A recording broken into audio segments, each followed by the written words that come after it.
Bienvenue sur Actuel Média Burkina Faso pour cette émission d'astrologie, d'orientation du destin de l'être humain.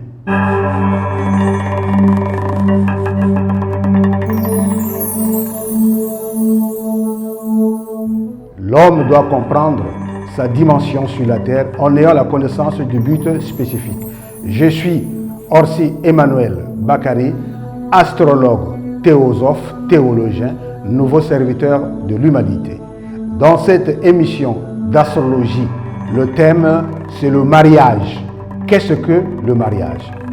Le mariage est un contrat de vie que deux individus travaillent en s'unissant, en ayant leur but spécifique pour leur orientation, de vivre leur vie sur la terre, avoir des progénitures.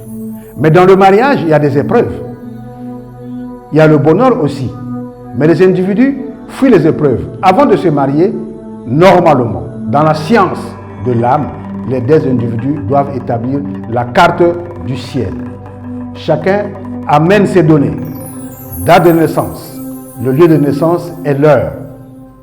Et on fait la comparaison de deux thèmes de deux individus, ce qu'on appelle la carte du ciel, qui est un thème d'un individu. Donc les deux thèmes doivent être étudiés pour que nous puissions célébrer le mariage, pour comprendre les insuffisances psychologiques en matière de santé, en matière de moralité et en matière de finances. Mais aujourd'hui, les gens travaillent pour se marier sans comprendre leur propre destin. Chacun a un livre de vie et une famille aussi a un monde spirituel dans leur département. Donc, ces deux livres de vie doivent être étudiés s'il y a compatibilité ou incompatibilité. Ce que nous appelons dans le jargon astrologique le message des astres. Cette fille, Aminata, née le 10-12-1986 à 10 h à Ouagadougou. Quand on voit son thème astral, on voit Sagittaire, ascendant, Cancer. Alors, il faut décortiquer le message des astres pour cette personne. Qu'est-ce qu'elle est venue faire sur la terre? Est-ce que le mariage est compatible dans sa vie? Est-ce que, en se mariant, le mari aura une longue vie en ayant la connaissance de ces aspects, les lignes tracées, qu'on appelle les aspects? C'est à partir de ces lignes que nous allons décortiquer la vie de l'être humain. Mais cela nous donne la connaissance de ces aspects pour approfondir si l'individu pourra se reconstruire lui-même ou bien par rapport à d'autres épreuves dans ce mariage. Alors nous partons, nous allons décortiquer. L'ascendant veut dire le corps physique. Voilà l'ascendant ici. Et voilà Mars qui descend la vie de l'ascendant. Voilà Taureau qui va dans la vie de l'ascendant. Alors, on remarque que dans le signe de l'individu de naissance, c'est Sagittaire. Dans l'astrologie, il y a 12 signes. Il y a 12 maisons, mais par progression, on peut aller à 16 maisons, ou à 19 maisons, ou à 24 maisons. Ça, c'est les techniques de la science. Mais nous allons parler aujourd'hui dans le mariage, dans sa vie sentimentale. Alors, quand on a Vénus, voilà, Vénus est une planète féminine, la Lune dans Bélier. Automatiquement, on voit si le soleil de naissance de Sagittaire est en relation avec ceci. Et on voit qu'il y a une bonne relation solaire qui descend. Donc, ce mariage va produire beaucoup d'argent, beaucoup d'opportunités dans le domaine financier et aussi de la joie de vivre dans le foyer. Donc, cette femme nous apporte le bonheur conjugal. Et dans ce bonheur conjugal, cette femme nous oriente comment le foyer sera un foyer heureux. Les parents vont vivre dans beaucoup d'opulence matérielle. Et les enfants qui vont naître dans ce foyer auront une turbulence. Pourquoi les enfants vont avoir une turbulence? Parce que la maison des enfants dans le signe du lion, naturellement, cette maison est vide. Mais quand on compte les symboles, on se retrouve que cette maison, en commençant par l'ascendant qui est la première maison, 1, 2, 3, 4, 5, 6, on verra que là où il y a le soleil de naissance de la maman et Jupiter, la planète de l'argent, les enfants auront une opulence matérielle. et ces enfants vont beaucoup vivre dans l'opulence matérielle, mais avec des turbulences. Qu'est-ce que les parents doivent faire? Il faut mettre les conseils, l'organisation. Sinon, on aura des enfants qui vont lapider la fortune familiale, les enfants qui vont détruire certaines choses et qui vont même faire des enfants de gauche à droite. Donc l'argent va perturber la famille. Que faut-il faire dans ce mariage? Il faut la pédagogie éducative. La maman ne doit pas prendre ses enfants comme un jeu d'amusement, mettre l'argent au niveau des enfants. Plutôt, il faut mettre la psychologie sociale pour rééquilibrer le mental de ses enfants. Mais le mari, quand on voit le mari, on voit le soleil, on voit Mars, alors on voit que la maman aura beaucoup de turbulences, le mari ne sera pas beaucoup stable. Qu'est-ce que la maman doit faire pour que le mari soit équitablement un mari de qualité? La maman doit travailler pour que le papa puisse être stable. Ce n'est pas de la jalousie, mais il faut éduquer son mari. Dans la tradition africaine, le mari, quand il y a un mariage, le mariage doit être scellé sur la spiritualité. Soit la spiritualité de l'homme blanc ou de l'homme noir. Dans l'homme noir, on voit les traditions africaines. Lors du mariage, on confie ce mariage à une tradition. Et le mariage est scellé, le mari devient stable. Pour que le foyer soit stable, il faut des plantes dans une cour. Il y a amaralise, il y a le jasmin, et il y a aussi d'autres plantes que nous mettons dans les cours, comme de la verveine, le tilleul, pour permettre que ce foyer soit stable, rendre le mari fidèle. Il y a aussi dans le domaine de la gastronomie, dans un foyer où le couple travaille sur les voies de bonheur, il y a des aliments qui ne rentrent pas dans ce couple. Mais avec la modernité, les mariés font du n'importe quoi dans la gastronomie et les gens mangent les interdictions de leur descendance. Alors nous devrons aujourd'hui reconstruire le foyer, le mariage. Pourquoi nous avons des problèmes dans le mariage, on n'a pas le bonheur dans le mariage? Il faut étudier la vie de chaque être humain. La planète Saturne, la planète du karma, des épreuves et des difficultés, voilà cette planète. Saturne, c'est la planète des difficultés, des épreuves, de la justice et des leçons à étudier dans une vie. Cette planète donne des difficultés dans un mariage. Ça donne beaucoup de problèmes dans le mariage. Donc, quand on fait le mariage, on étudie les deux Saturnes des deux personnes pour que l'astrologue puisse avoir la connaissance à quel moment célébrer le mariage. Le destin n'est pas une fatalité. La malchance n'existe pas.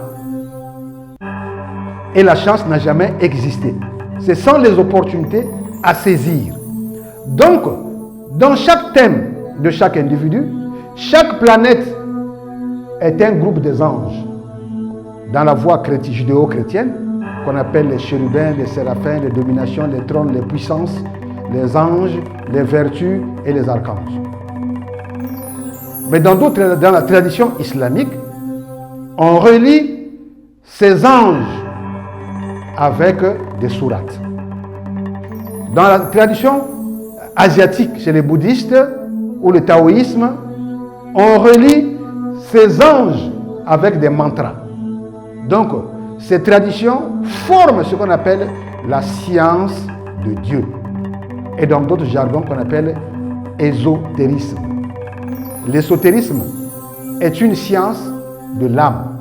Dans d'autres termes, on appelle ça l'occultisme.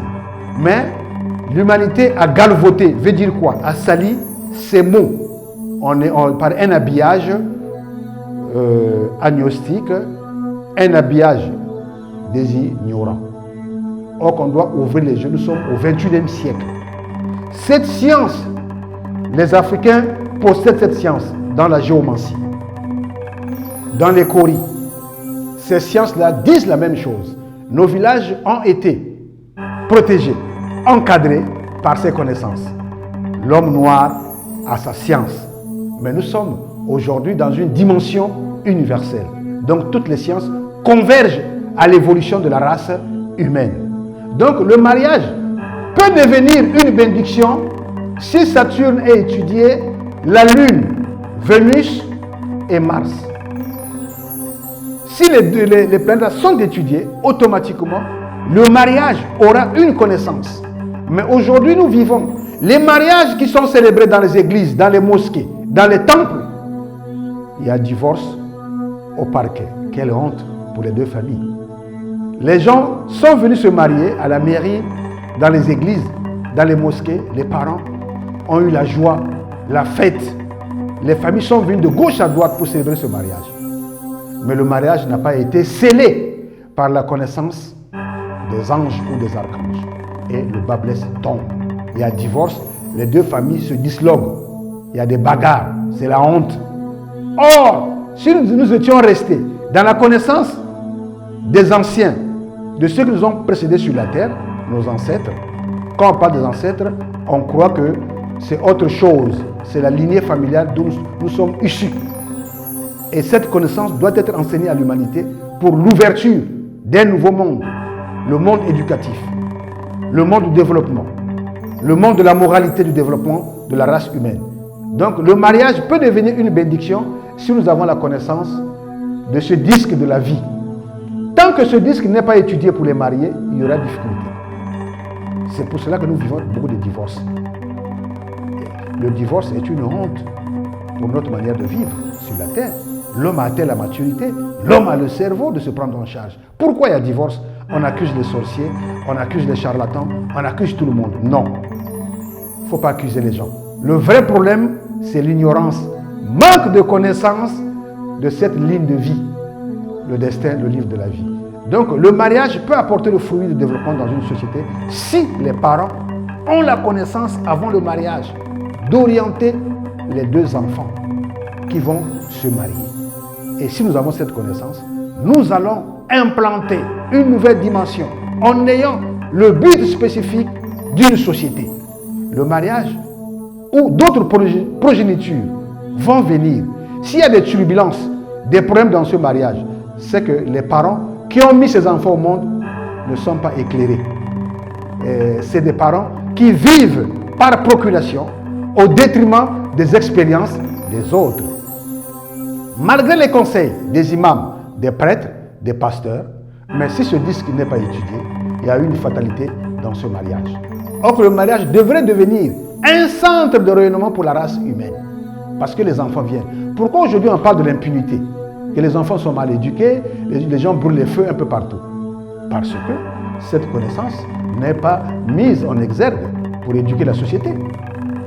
Dans le domaine des affaires, dans le domaine du mariage, dans le domaine de la politique, dans le domaine de l'école, de l'éducation, les parents n'arrivent pas à équilibrer leurs enfants.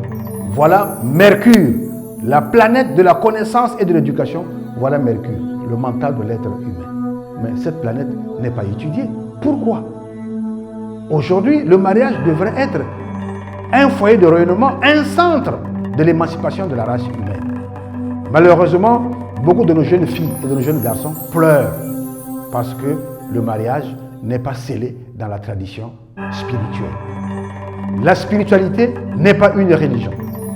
La spiritualité est la science de l'âme de l'individu dans sa création. Chers parents, il faut que nous puissions connaître cette science pour orienter le mariage de deux conjoints. Et la conjointe qui est la femme doit être équilibrée psychologiquement si ses parents comprennent cette science, comme le jeune garçon qui prétend être le mari de la femme. Et cette connaissance, l'astrologie, chez vous, est le cœur de la sensibilisation du mental de l'être humain. La nature a horreur du vide. La connaissance est la loi de développement de la race humaine. Merci beaucoup pour une prochaine émission d'astrologie sur Actuel Média Burkina.